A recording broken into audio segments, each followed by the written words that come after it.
Assalamualaikum warahmatullahi wabarakatuh. Perkenalkan, nama saya Husni Hadi Nugroho, NIM 2002-10-20, kelas 5A.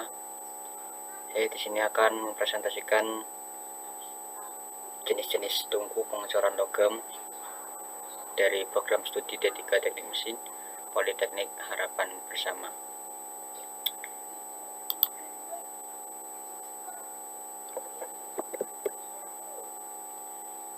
Saya dari kelompok 2 yang pertama, ya, ini nama-namanya. Yang kedua saya sendiri, ya. Lanjut. Ya, pengertian pengecoran. Apa itu pengecoran? Ya, pengecoran logam merupakan suatu proses manufaktur yang menggunakan logam cair dan cetakan untuk menghasilkan bentuk yang mendekati bentuk geometri akhir produk jadi. Logam cair akan dituangkan atau ditekan ke dalam cetakan yang memiliki rongga cetak sesuai dengan bentuk atau desain yang diinginkan. Lanjut. Yang ini merupakan gambar pengecoran logam, ya. Lanjut. Sejarah pengecoran logam, ya.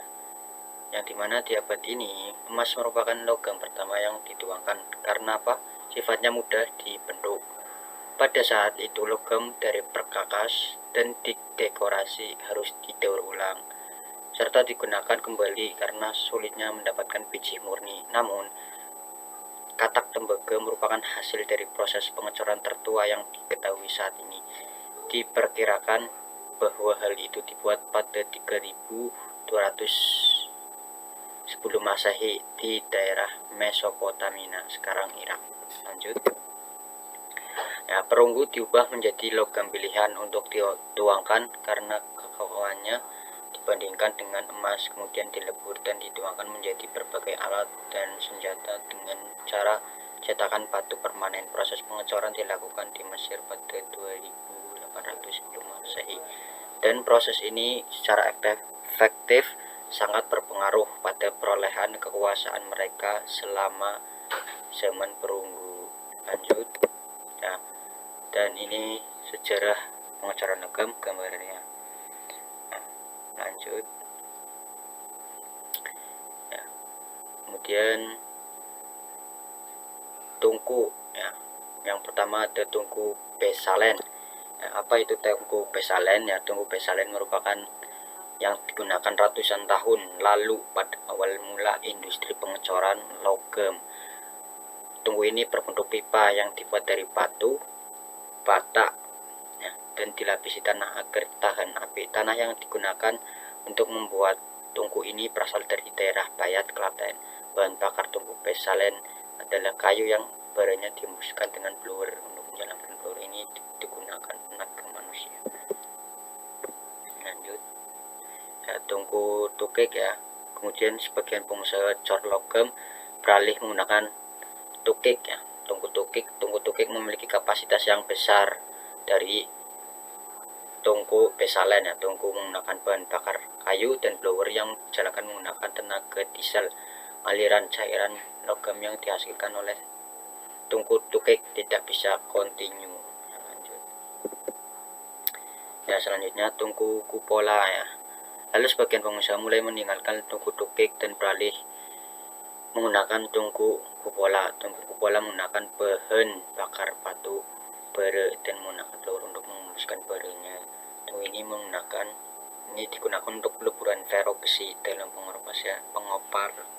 pengoperasiannya, tungku kupola ini tidak memerlukan sumber daya manusia yang banyak. Hingga saat ini tungku kupola masih digunakan oleh sebagian pengusaha cor logam ceper untuk melakukan pengecoran logam.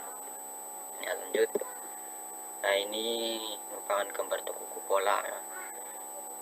Pengisian biji besi, ya, kulit baja, lapisan batu tahan api, batu kapur, pipa tiup, ya, saluran terak, saluran logam ini panasnya 1800 celcius, ini 400 celcius derajat, ya. Saluran udara dari kompresor, biji besi, ya, kokas, gas buang, ya, ini. Lanjut. Ya, tungku crucible merupakan jenis tungku yang paling tua digunakan manusia untuk meleburkan logam. Jika dibandingkan dengan tungku jenis lainnya, tungku crucible memiliki konstruksi Yang paling sederhana terdapat dua jenis tungku crucible, yaitu tungku dengan kedudukannya tetap sehingga pengambilan logam cair dilakukan dengan menggunakan gayung atau canting, dan tungku yang dapat dimiringkan sehingga logam cair dapat dituangkan dengan cara memiringkan tungkunya kemudian menampungnya di bagian bawah bahan bakar yang dapat digunakan pada tungku crucible, yaitu batu kaca, bara, arang kayu, minyak bumi, dan gas dan listrik. Lanjut ya, ini merupakan gambar tungku crucible ya. Kemudian ya, tungku induksi ya. Tungku induksi menggunakan energi yang sama dengan tungku busur listrik untuk mencairkan logam, yaitu energi listrik. Pada tungku induksi, arus bolak-balik alternating current akan melewati kumparan dan menghasilkan medan magnet pada logam pengisi. Charging material medan magnet ini juga akan melakukan mixing pada logam cair akibat adanya gaya magnet antara koil dan logam cair, sehingga akan menimbulkan efek pengatuan steering effect untuk menghomogenkan komposisi pada logam cair. Logam cair di dalam tungku tidak boleh kontak langsung dengan koil. Oleh karena itu, digunakan material tahan temperatur tinggi dengan ketebalan yang cukup digunakan sebagai penghalang untuk menahan beban logam cair di dalamnya. Lanjut, ini merupakan gambar tungku induksi. Lanjut, kemudian tungku konverter ya. Tungku konverter merupakan tungku pelebur logam berupa tabung baja dengan dinding berlapis yang tahan terhadap temperatur tinggi dan ditempatkan pada sebuah dudukan yang dibentuk sedemikian rupa agar posisinya dapat diubah secara vertikal maupun secara horizontal dengan posisi mulut berada di samping atau di atas bahkan di bawah. Posisi ini dibutuhkan untuk pengisian, pengembusan karbon dioksida, dan penuangan hasil pemurnian.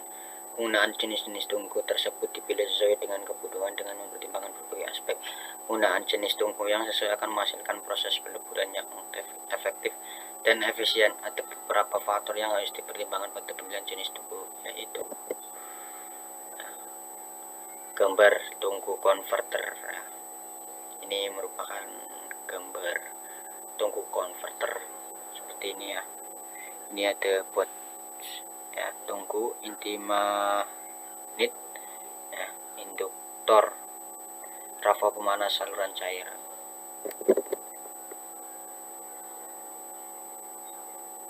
Ya, keuntungannya pengecoran logam. Keuntungan yang didapat dari produk pengecoran logam secara umumnya yaitu dapat membuat bentuk yang rumit, dapat menghemat waktu dan pengerjaan untuk produk massal, kemudian dapat memakai bahan yang tidak dapat dikecilkan dan proses pemesinan. Ukuran produk tidak terbatas, kemudian bahan dasar dapat didaur ulang. Kemudian kerugian pengecoran logam ya, yang pertama kurang ekonomis untuk produksi dalam jumlah kecil. Permukaan yang dihasilkan umumnya lebih kasar daripada produk pemesinan. Kemudian toleransi kepresisian ukuran harus lebih besar daripada produk pemesinan. Nah, ini merupakan proses pengecoran logam. Ini kita lihat.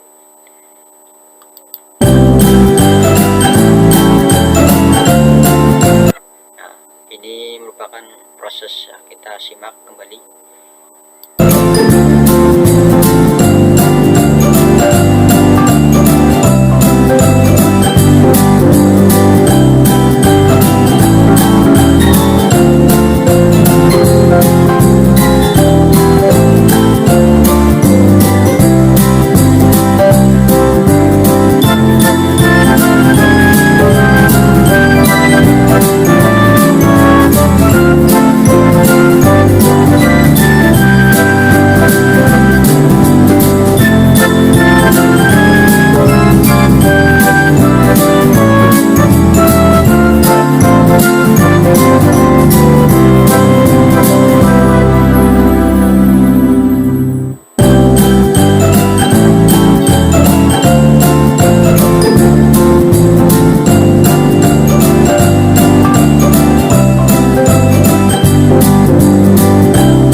mungkin itu proses pengecoran logam